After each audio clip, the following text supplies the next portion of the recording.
Ya, terima kasih Anda masih bersama kami dalam program Toko kita. Sebelum jeda tadi kita sudah berbicara atau berbincang dengan Pak Bambang. Hobinya salah satunya sama dengan saya, yaitu main bola. Tapi saya juga mau tanding dengan Pak Bambang, bulu tangkis Pak ya. Tapi sama-sama kurang berprestasi, jadi ya ini imbang lah. Nah, oke, kita tinggalkan hobi, kita masuk ke tadi pertanyaan yang belum sempat kejawab. Membagi waktu antara hobi dan juga pekerjaan dan juga keluarga. Ya, tentunya tergantung konteksnya. Tapi memang sejak saya berkarir, artinya bekerja, ya. Saya kan mulai bekerja itu setelah lulus S3 tahun 97 lah ya. Mulai dari dosen, banyak mengajar, segala macam, sampai kemudian masuk ke posisi yang lebih struktural, lebih manajerial.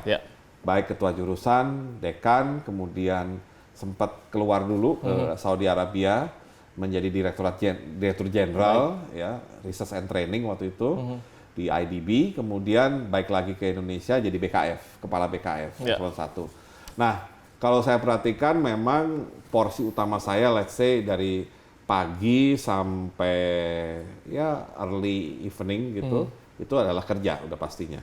Ya. Itu berarti kerja hobi Pak ya? Ya bagi saya tuh gini, kebetulan ya alhamdulillah selama saya bekerja lah ya, belum pernah saya punya pekerjaan yang tidak saya senangi. Jadi saya memang kebetulan bekerja pada tempat yang selalu saya senangi. Baik saya senangi dalam konteks konten kerjaannya, jadi bidang yang kita menjadi tanggung jawab kita, maupun kepada konteks manajerialnya, artinya berhubungan dengan orang, memanage orang, kita harus paparan di depan DPR atau paparan di depan audiens umum, seminar dan segala macam. Itu memang rupanya pekerjaan yang memang sangat saya sukai, ya, sehingga istilahnya saya selalu berangkat pagi dengan hati yang plong, gitu. Tidak dengan rasa stres atau rasa khawatir, tapi berangkat dengan hati yang plong aja ya, pokoknya relax saja, gitu. Tinggal ikuti apa nanti irama kerjaannya. Do what you love, gitulah Pak kurang lebih ya. Itu sangat menolong menurut saya, karena itu membuat pembagian waktu kita menjadi lebih efisien. Kita tidak perlu menghabiskan waktu yang terlalu banyak. Ya. Jadi memang keluarga otomatis ya begitu pulang malam. Ya. Kebetulan ketika ada satu lagi resepnya, jarak antara tempat tinggal dengan kantor itu dalam sejarah hidup saya itu nggak pernah jauh. Tidak pernah jauh? Tidak pernah jauh. Baik. Karena waktu itu rumah pribadi saya kebetulan di daerah Pejaten. Kantor saya waktu itu di Depok. UI Depok. Itu waktu itu belum semacet sekarang ya, artinya Jalan Lenteng Agung. Ya, waktu yang dihabiskan paling lama 30 menit satu arah. Untuk ya. Perjalanan, Untuk perjalanan 30 menit. Jadi ya kita hanya hilang 1 jam lah sehari. Ya. Dan kemudian ketika sudah di keuangan, eselon 1, itu juga dapat rumah dinas di daerah Kebayoran Baru, kantor memang 8 Banteng, dan hitungannya juga kira-kira setengah jam lah. Ya, masih cukup lowong lah ketika itu Pak ya. Jadi istilahnya kita bisa menghemat waktu di perjalanan sehingga masih ada waktu dengan keluarga, ya, baik malam maupun weekend. Nah, yang paling penting juga weekend. Weekend memang saya upayakan tidak melakukan kegiatan yang terlalu banyak terkait dengan kantor, kecuali memang urgent. Dipanggil menteri pada waktu itu, atau saya sebagai menteri harus melakukan pertemuan di hari Sabtu atau hari Minggu.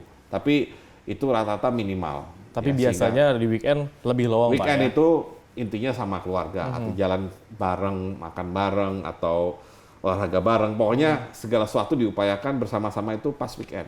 Baik. Ini selain tadi kan olahraga, hobinya, dan juga bekerja. Apakah memang suka juga membaca Pak? Dan buku apa yang menginspirasi seorang Bambang Brojonegoro untuk hobi dalam baik itu pekerjaan dan juga hobi dalam traveling bisa dikatakan tadi Pak ya? Traveling juga suka ya? Sebenarnya ini saya membaca memang banyak waktu kuliah, waktu masih awal-awal ya, waktu masih awal-awal kerja.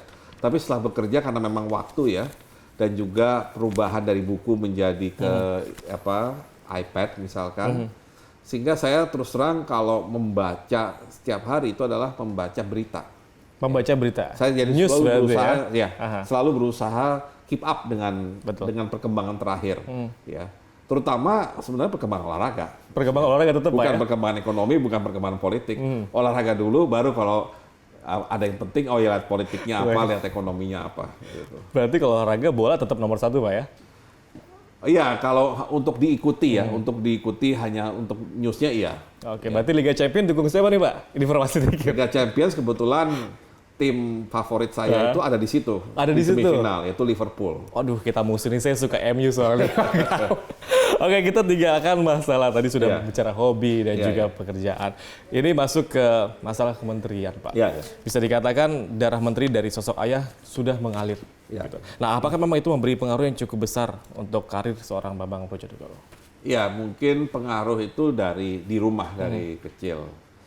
Meskipun tadi saya baru umur 7 tahun ketika ayah meninggal. Jadi memori saya bahwa ayah saya itu menteri itu istilahnya ada, tapi kayak bayang-bayang gitu ya. Antara apakah ini benar kejadian atau hanya mimpi kadang-kadang, karena udah terlalu lama dan waktu itu saya masih relatif kecil ya.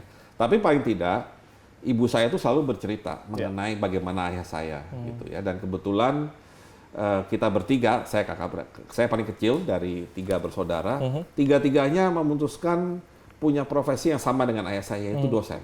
Oh, baik. Ya, kalau ayah saya itu dulu dosen di ITB yang kemudian jadi rektor di UI, ya. Maka 3 anaknya itu 2 di ITB, 1 di UI, yaitu saya. Gitu. Jadi tapi semuanya sama, memutuskan jadi dosen. 2 di antara kita bertiga sudah guru besar sekarang, termasuk saya. Nah, dari situ, dari cerita ibu saya itu ya intinya bagi kita bertiga, paling tidak untuk saya, profesi yang saya kenal tuh cuma 2, yaitu jadi dosen atau jadi menteri. Karena itulah profesi ayah saya, gitu. Karena ibu saya nggak bisa cerita yang lain. Ibu saya cuma cerita waktu ayah jadi dosen seperti apa, jadi rektor UI misalkan, ya. Terus waktu jadi menteri seperti apa, gitu. Dan menterinya kan betul itu menteri pertambangan, sesuai dengan bidang ilmunya memang. Nah, ketika saya masuk ekonomi, kemudian ini juga terpengaruh karena ayah saya waktu rektor UI itu bergaul dekat dengan kelompok guru besar FEUI yang waktu itu membantu Pak Harto di awal Orde Baru, Prof. Wijoyo, Prof. Ari Wardana, ya, Profesor Sadli misalkan.